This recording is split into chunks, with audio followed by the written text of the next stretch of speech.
Setup में देखिए वही जैसे कहते हैं ना, एक ही सरप्राइजिंग फैक्टर था, उस पर मैं आता हूँ, लेकिन पहले कैश मार्केट के नंबर्स डिस्कस करते हैं। हाँ। कैश मार्केट में सेलिंग है एफआईआईएस की और डीआईएस की बाइंग है। 8,000 करोड़ की बाइंग है, 4,900 करोड़ की एफआईआईएस की सेलिंग है।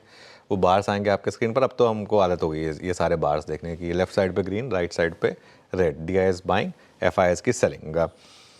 पोजिशनिंग पर आइए इंडेक्स फ्यूचर्स की, ये काफ़ी इंटरेस्टिंग दिखाई देगी आपको। कल भी वही हुआ कि क्लाइंट्स ने लॉन्ग जोड़े और एफआईआईएस ने शॉर्ट जोड़े। ये अगली टेबल पे आ जाइए, इसमें वो आई थिंक ज़्यादा क्लियर होगी। ये देखिए, क्लाइंट्स ने 12,600 लॉन्ग जोड़े और एफआईआईएस ने 18,800 शॉर्ट ऐड करें हैं। लेकिन कल एक बहुत इंटरेस्टिंग चीज़ हुई है, मैं बताता हूँ आपको क्या है।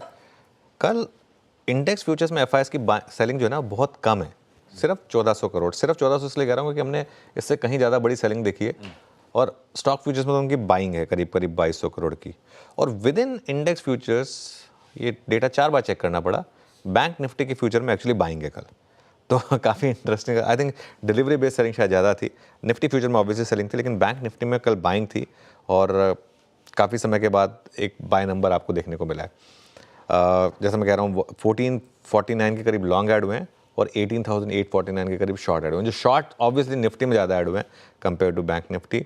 और ये 6 जून के बाद सबसे ज़्यादा शॉर्ट्स हैं, 5 जून के बाद के। ये वो ग्राफ देखिए आपकी स्क्रीन पर। अच्छा, इस ग्राफ में देखें, इस ग्राफ पे रहते हैं 2 मिनट। इस ग्राफ में एक चीज़ इंटरेस्टिंग है, अब हम उस लेवल पर आ गए हैं जहाँ पर पिछली बार बड़ी रैली आई थी। अच्छा, ये नॉर्मली क्या होता है ना, जब भी आप इस ग्राफ पे के इस लेवल पर आते हैं ना, आप उस समय भी सेंटिमेंट उतना ही ख़राब था। उस समय भी आपको कुछ नहीं दिख रहा था कहाँ से ट्रिगर आएगा, लेकिन ट्रिगर कहीं ना कहीं से तो आता है और मार्केट सरपट दौड़ता है।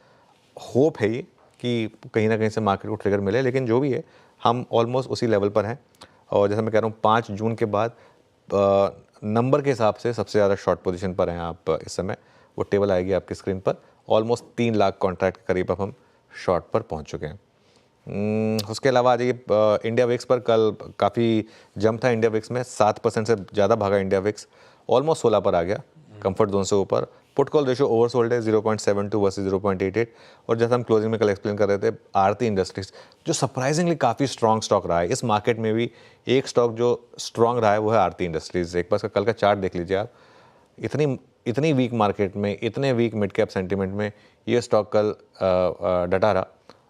और टुवर्ड्स द एंड इसमें थोड़ी सेलिंग आई, लेकिन ये एक और स्टॉक है जो आज हमारे रेडार पर रहेगा। ऑब्वियसली बैन में आया है, लेकिन सेटअप ठीक है, थोड़ा सा ओवरसोल्ड है।